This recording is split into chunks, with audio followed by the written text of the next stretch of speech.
All right, well, this is the last module. It's actually chapter 1 and 2. You'll notice that we went through all the videos and then we came back to chapter 1 and 2. The reason I do that is because this is kind of an introduction to what I do from here on out. And it kind of prepares you for the exam, what to expect. First thing is relax, take a deep breath when you get down there. I will go through the manual here, so if you want to go flip to page number 1, chapter 1, go about halfway down that second paragraph. It says several studies, give you a second to get there. Several studies have shown that given two examinees of equal ability and subject knowledge, the one who is more familiar with the form and style of the test, or rather go back, equal ability and subject knowledge, the one who has more familiar with form and style of the test will consistently score better than the other. Here's what they're trying to tell everyone. If you get used to the way that the structure, or that they develop the structure of each question, you'll do a lot better on the test. Now, in this first chapter, there's about 8 or 10, maybe more, sample type questions. I would recommend you go through those. I wouldn't rely on those heavily, but it does kind of give you an idea of what to expect on a test. Their cognitive abilities. Here's what we found out. For the most part, if you when you're taking the exam, there is things that you just need to understand the concepts. So it's not quite as simple as A, B, C, or D, just raw information. Understand the concepts and the rationale will help you go through. Now, there's a lot of questions that are just kind of straightforward, like some of the licensing law in the other handout. But for the most part, what you can expect are things that you have to kind of think through. Okay, so that's why we're going to talk about slowing down a little bit whenever you go through the exam.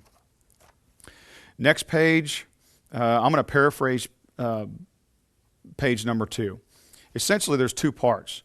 National part has X number of questions, and this varies from state to state. So you're going to have, 70, 80, 90, depending on the state. In our state, it's divided into 2. You have the national type things that you need to know, and then you have our Oklahoma brokerage relationship law. We also have the transaction broker, and so that's how they split up the test. There's 2 sections. There's a national and things that are specific to Oklahoma or your particular state. Also on that page, if you want to kind of read through it, but it's not necessary. Towards the bottom, it talks about what I had discussed in a previous chapter, and here's what happens: it's a pass or fail. You don't get extra Browning points for getting 100%. You either pass it or fail it. My charge, the way I do these classes, is give you a passing grade with a very comfortable margin.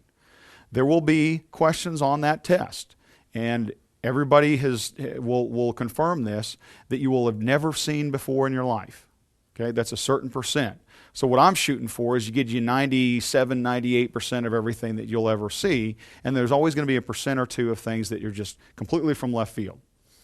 Just prepare for that. Don't panic. They're just things that, you have these bank of questions that kind of get tossed in there. Some of them just come out, but just, expect that might happen. So when you leave there, if you happen to fail, goodness knows we don't want that to happen. That's why you're in these classes, trying to learn everything you can. If you do, they will give you a document that states, if they use an example of the chapter, and they'll say you got a 50, a 30, a 20, or 50, or 55, or 7, whatever it is, and it'll go down the line and give you all those statistics. Hold on to that.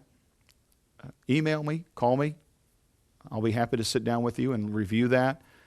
But that's not necessary. If you want to go ahead and do it on your own, that's fine. But I want to help you in any way I can. But what that does for you is be able to look at that data and tell you where you're falling short. And then you brush up on those things, and the next time going back, then you should pass it the next time. But they will give you a pass or fail. If you have a fail, they'll give you those statistics. Top of page number 3, you're going to take it on a computer, unless you request that in advance. But as far as I know, 99.9% of all those tests are on a computer. They give you a multiple choice. It's an introduction. They give you a couple sample questions. introduction will say 1, 2, 3, or 4. It's not A, B, C, or D. It's 1, 2, 3, or 4. They ask you if you'd like to review the question, so you can review it at a later date if you want to. I'll go over a few other things that you'll need to know about how to deal with that reviewing and then going back to it. There's a process for that. Chapter 4, you're going to see PSI test specifications for salespeople. That has been modified. In your textbook, the ones that I tell you during the videos are the ones that are applicable. These numbers just they're not relevant. The numbers based on the questions and the chapter, those aren't relevant. Those have been adjusted. So anything I told you on the video is correct. Now we're going to go to chapter 2. And that's under examination and study strategies, under mental and physical preparation. Last sentence of that first paragraph. Concentrate on real estate principles as you study. Try to apply the principles and facts to real life situations. So they're going to give you questions that you have to kind of think through and then apply whatever rule or law or whatever the data is. Go to the next page. 8, under taking the exam, page 8. Go almost to the bottom of that first, or rather in this case, it's the second paragraph. When you actually begin the exam, giving everybody a minute to follow along here. When you actually begin the exam, read directions and questions carefully, not quickly. Be sure you understand each question completely before answering. Read each question twice to make sure that you're sure of the question being asked. There are statistics that show person reads through it, they answer it, and they go on to the next one. Then they get it wrong, and they come back and they go, how in the world did I get that one wrong? I knew the right answer. Found out that there was something in that question they just hurried through, and that's why they got it wrong. They actually knew the answer. They answered it incorrectly, and they came back to it and said, I knew that. What was I thinking? It's because you're rushing through the test. So slow it down. You get 3 hours to do it. Most people take less than that. Next paragraph. A major cause of test errors is simply failure to think. Many tests measure judgment and reasoning as well as factual knowledge. Always try to choose the best answer to the question. More than one alternative may be partially correct. Do not look for trick questions. Choose the most logical answer to the premise of each question. Statistically, the first answer is likely to be the correct answer, so do not change it unless you're absolutely sure you have made an incorrect answer. Okay. Go over to the board here. Here's some things. Here's are just some hints. And by the way, this information, the amount of questions per chapter, this stuff that we actually cover is on my website. So you can go back. It's the hints section. It's a little blue section on the left. You just click on that, and it goes through a lot of this. Here's what they have. And this is statistics over just people that do standardized testing. Here's what happens. You really feel good up front, and you think you're answering everything right. Then you start kind of getting bogged down in a few questions you don't know the answer to, and your stress level starts going up and up and up. And then you starts getting stressed out, and you think you're losing valuable time, and you won't be able to finish the exam. And so your stress level's doing this, and then you're trying to answer questions, and you're running through it too quickly. And then what ends up happening is by the end you're back down here. So you have all this stress going on, you're running out of time, and so your stress level goes up, but you end up not scoring as well as you should. Rather, you should keep an even keel, like over here. Now, how do you do that? Here's what most experts tell us.